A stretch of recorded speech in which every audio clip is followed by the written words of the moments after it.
तो भाई ये सवाल है सीटिंग अरेंजमेंट का और लीनियर सीटिंग अरेंजमेंट है। 8 व्यक्ति पंक्ति में उत्तर की ओर मुख करके बैठे हैं। ए लेफ्ट से तीसरे स्थान पर है। A is third from the left hand. अगर ए लेफ्ट से तीसरे स्थान पर है तो 1 2 3 यहां पर ए होगा 3 4 5 6 7 और 8, ये पूरा सीक्वेंस बन गया। ए और डी के बीच में केवल एक व्यक्ति बैठा है। ए यहां, डी यहां, ए और डी कहीं भी हो सकता है। एफ एक छोर पर बैठा है। सी ए के राइट दूसरे स्थान पर बैठा है। ए और बी के बीच केवल 3 व्यक्ति बैठे हैं। ए और बी के बीच 3 है, 1 2 3, तो यहां पर बी होगा।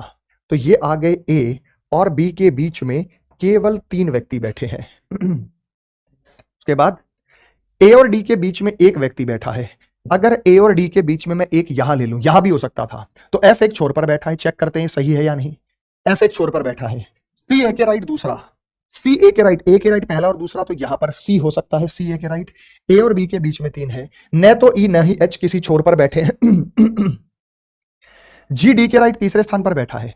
जी डी के राइट तीसरे स्थान पर बैठा है, तो जी डी के राइट तीसरा, जी डी के राइट तीसरा, जी डी के राइट तीसरा, तो डी के राइट 1 2 3 यहां पर आएगा जी। जी डी के राइट तीसरे स्थान पर बैठा है। ई और एफ के बीच में एक व्यक्ति बैठा है, तो अगर एफ यहां है तो यहां ई होगा। तो बचा कौन बेटा? एच। बचा कौन बेटा? एच। तो एच और ई के बीच यही पूछा, एच और ई के बीच कितने व्यक्ति बैठे हैं? 3 व्यक्ति बैठे हैं। Option number C. अगर ये सीक्वेंस इस तरीके से नहीं बनता तो जो दूसरी व्यवस्था हो सकती थी उस व्यवस्था के हिसाब से हम उत्तर देते।